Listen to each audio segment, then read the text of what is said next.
And good morning once again, my brothers and sisters. Thank you for attending another Living Hope Today study. Here we are in Genesis chapter 35. Now, as this lays out, we're going to get to the end of 35 today. We're going to spend 36 looking at the family tree of Esau, Jacob's brother, son of Isaac. The Bible has a lot to say about his family tree.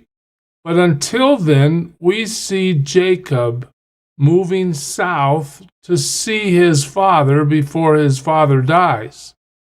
But on the way, there's just all kinds of trouble. It seems that even if you're a patriarch, life still comes to get you from time to time, and we'll see that today.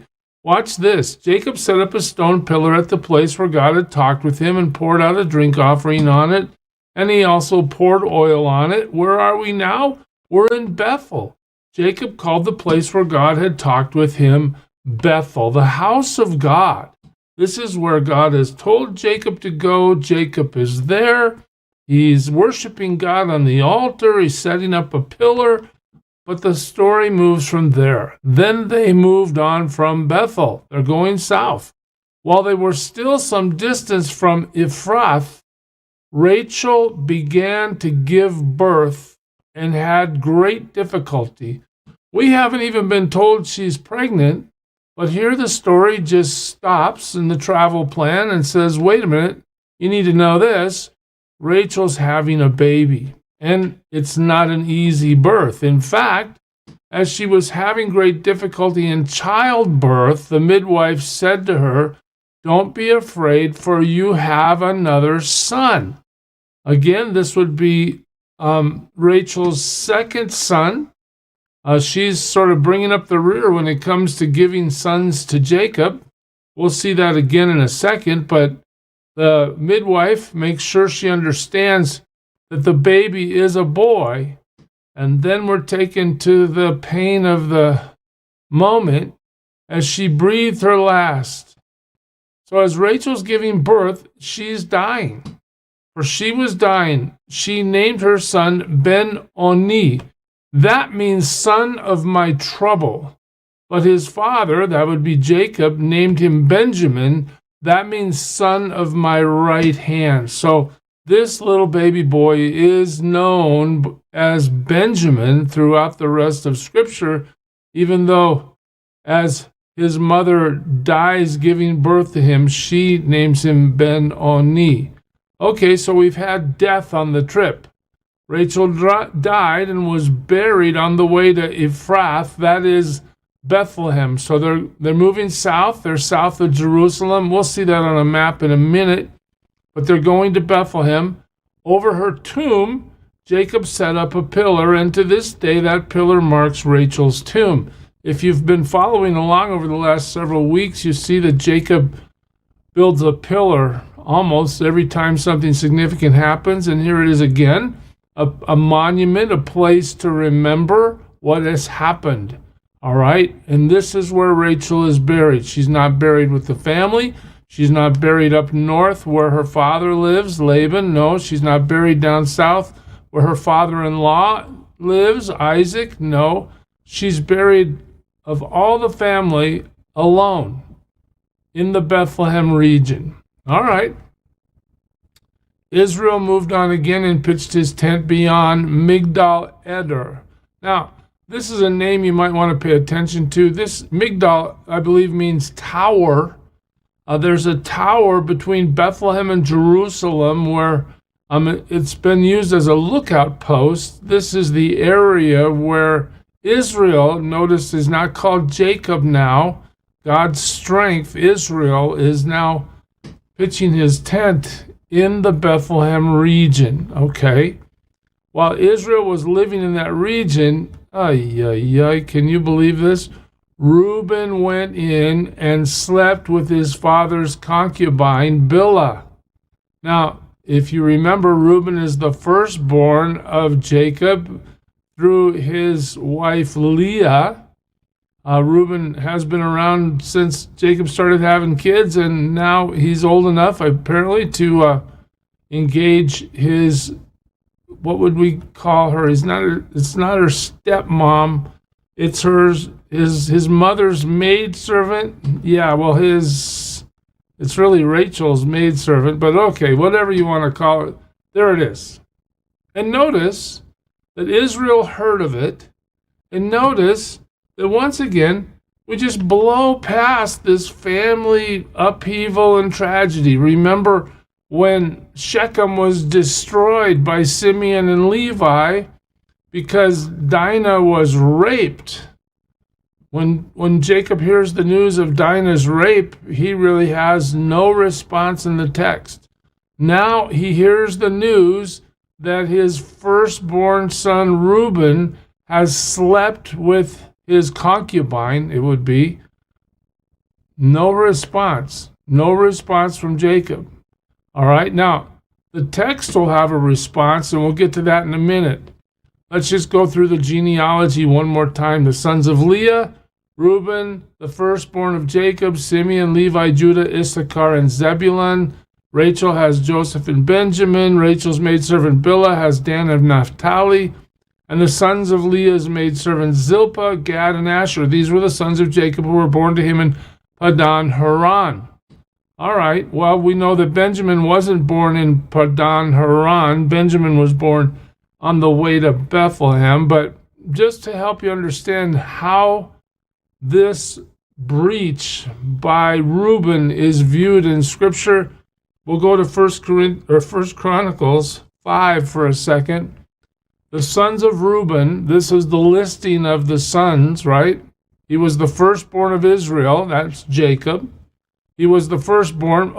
But when he defiled his father's marriage bed, his rights as firstborn were given to the sons of Joseph, son of Israel. So he could not be listed in the genealogical record in accordance with his birthright. When we get to Genesis 49, I think it is, we'll see that Jacob or Israel refuses to bless Reuben as his firstborn.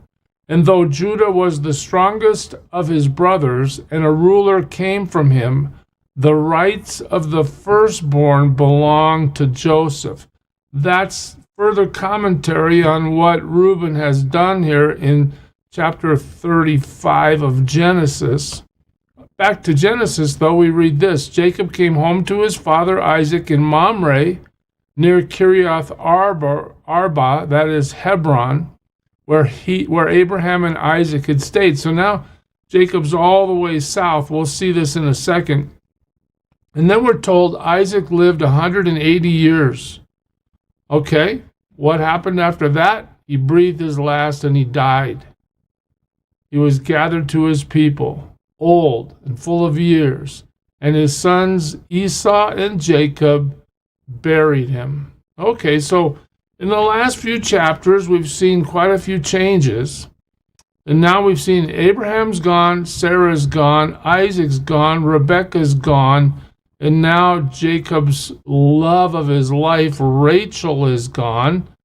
We've also seen 12 sons added to Jacob, which will become the 12 tribes of Israel.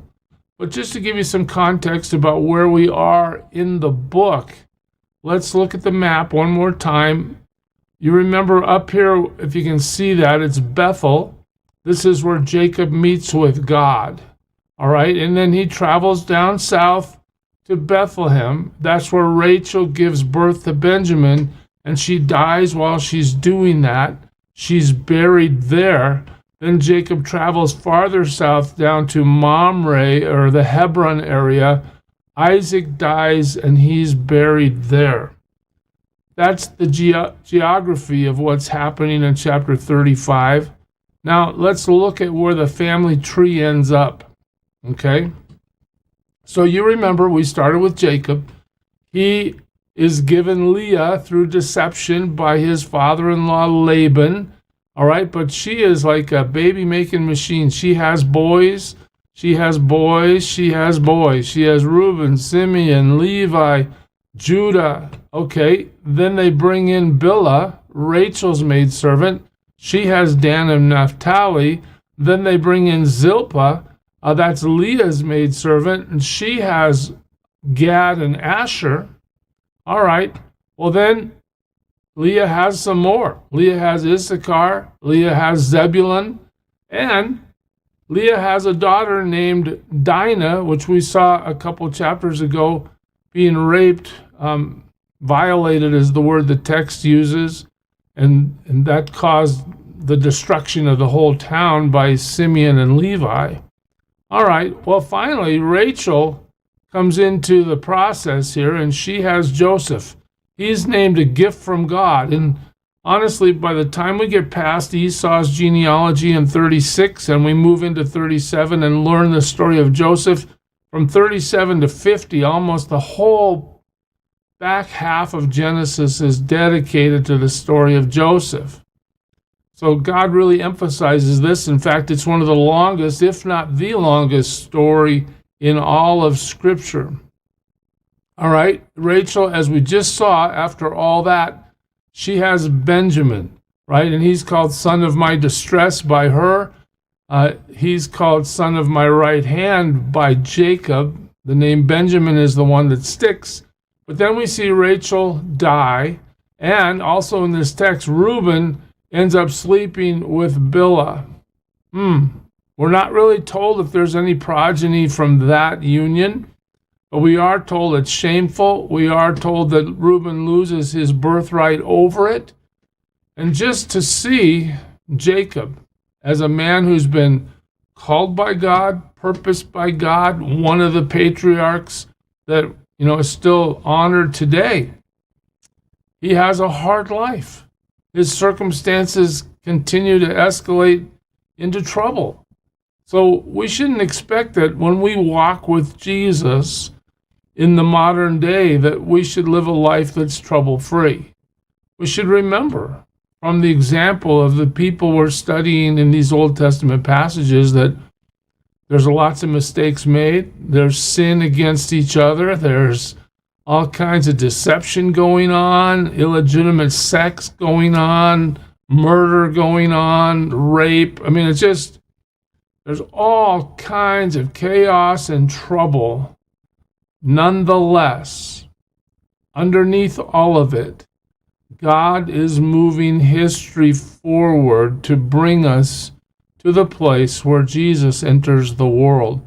God, even in the chaos, is accomplishing his purpose.